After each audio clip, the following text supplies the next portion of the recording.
Okay, so yeah, good afternoon, everyone. My name is Nikita Skalkov, and today we are presenting the complex methodology for determining worst case execution time in modeling real-time system operation processes.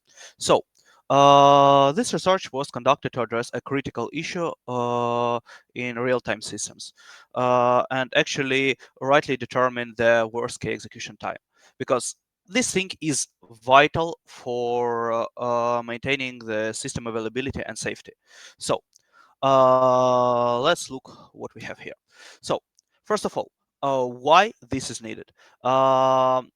Actually, real-time systems, RTS, play a crucial role in a lot of aspects because there are a lot of systems which require tasks inside the operation system to have like strict deadlines and not be failing.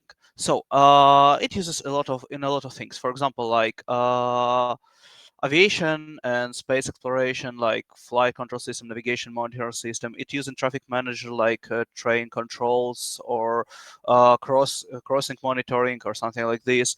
It also used in something like automotive, like ABS, automatic braking system, anti-lock braking system. Also, it used in telecommunications for different like quality of services managements and so on. It used in high performance computing things, in information technology, in security, healthcare, on the different like plants, energy plants, and so on, so on, so on. So there are a lot of usage for this. So the problem of actually worst case execution time in this. Worst case execution time basically is the time when we like the stars aligned badly for the system, and we actually having the worst case. And in worst case, if it not wasn't determined right, we can fail. Actually, there are a lot of different like technogen catastrophes and other things which were caused by the wrong calculation of this particular problem, because usually the systems breaks on worst cases.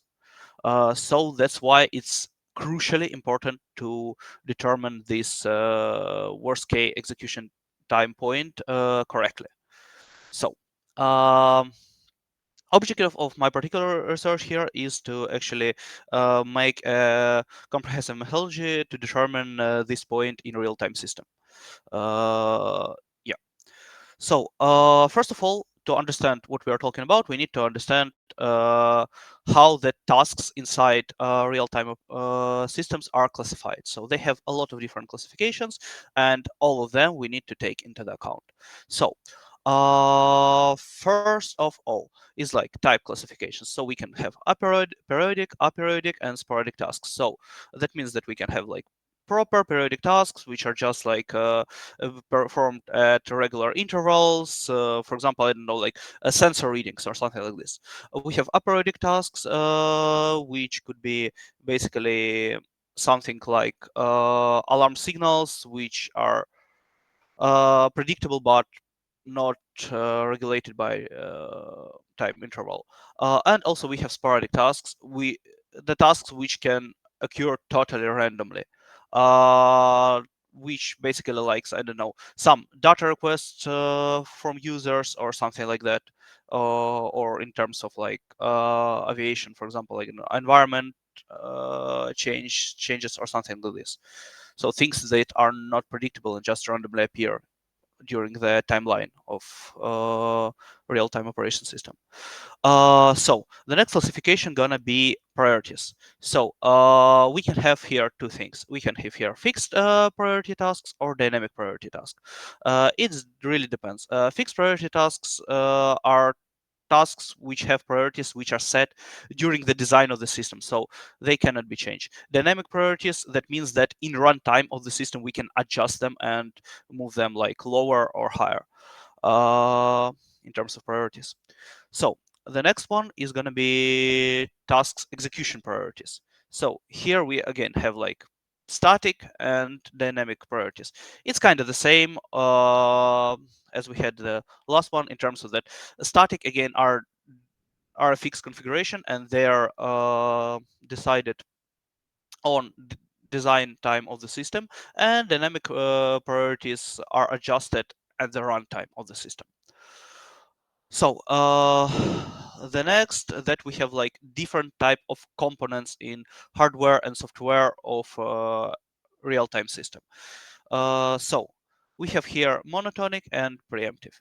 So again, like monotonic have a fixed order components, and preemptive on components is the components we can be tossed around in the runtime and interrupt the previous one and so on.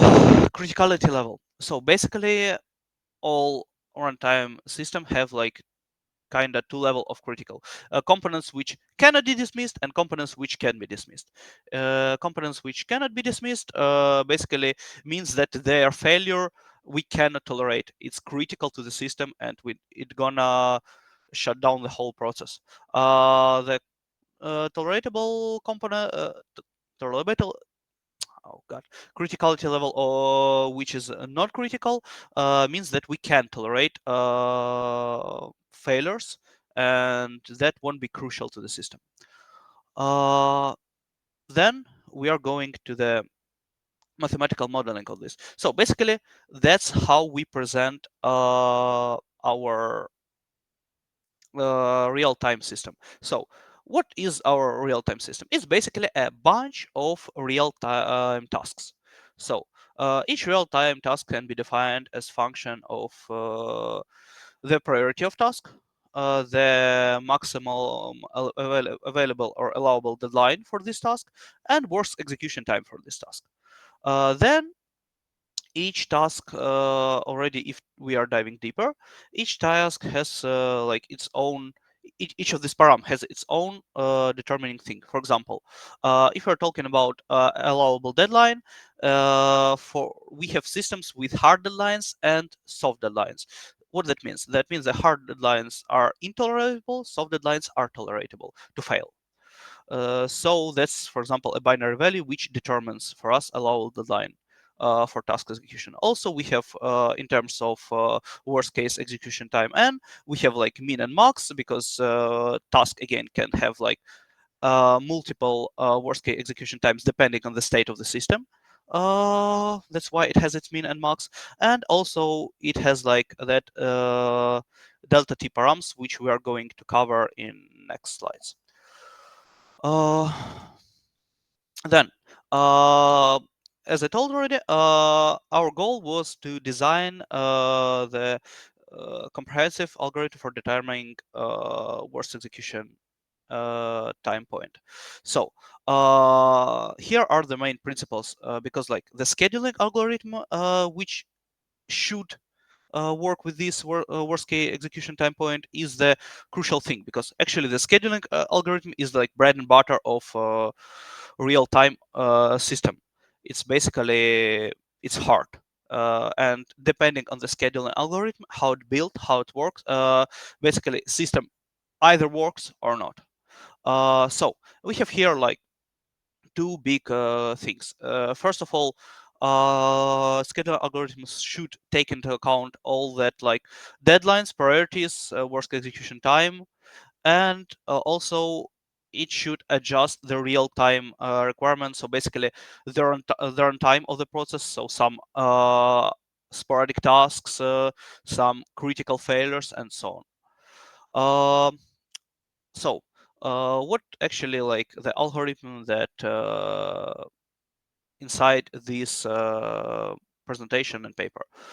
So first of all, we are defining schedule function. A scheduler function is a function which takes in account the amount of runtime of tasks, basically the scheduler function minimum time to work and maximum time to work. Then we are defining like additional variables that gonna be the start of first iteration, that delta time between iteration, and execution of iteration of the particular task, so that we understand how much the interrupt takes of time. Basically, we are here quanting the time, so we are not using like the seconds or something like this. We are using the discrete value of quants for the time. And yeah, we have like the for the start of the first iteration of task, for example, I don't know, like quant 3. Then we have gap between iterations, the gap of interruption, I don't know, like also like some quants, and we have execution of iteration, execution which task requires to be completed. So then we are calculating these deltas with the following formulas. And after that, we are giving ourselves a schedule scenario list after we are calculating all these values, and we are evaluating scalability of this set of tasks to understand actually what's going on. So, um, this work was about like defining the mathematical model, and we analyzed the classification. We made the model of the real-time system, and we made an approach to organize the task scheduling in a real-time system. Our next step's gonna be the integration this into some big real project, and that's and proving that this is more optimal than actually other algorithms, because worst case execution time point calculation has the biggest problem that it has to take into account a lot of things, from the like mathematical sum values to some things like hardware specifications and so on. So that, and usually these approaches are not combined, and that's why actually about real worst case execution time, people already on the practice know only on the development time, they when they just stress test the system. And we are going to try to make the predictability rate with the via this mathematical model much better than it is right now. So basically that's it. Thanks for the attention. Thank you, Nikita, for your presentation. Dear colleagues, have you any questions to Nikita? Hello, I believe a short one. Yes, sir. So, did you implement like some software, or is it just in plan in the for the future? Well, I have some kind of prototype, but it right now has like some problems, and I kind of, it's kind of too bad to be in the paper right now. I would say. Okay, understood. And when you will do some measurements, what other maybe like frameworks or tools will you use to compare the productivity or performance of your oven? Well, basically, like about like frameworks which are used for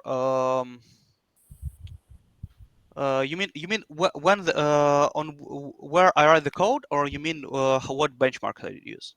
Yeah, your benchmark means. Okay. One second. There was a program, how which I used for this. Basically, I worked in one project for this. That was like a gaming project, and I integrated it there. So basically, it has like the standard RTS planning, and currently it's under NDA. There's a problem.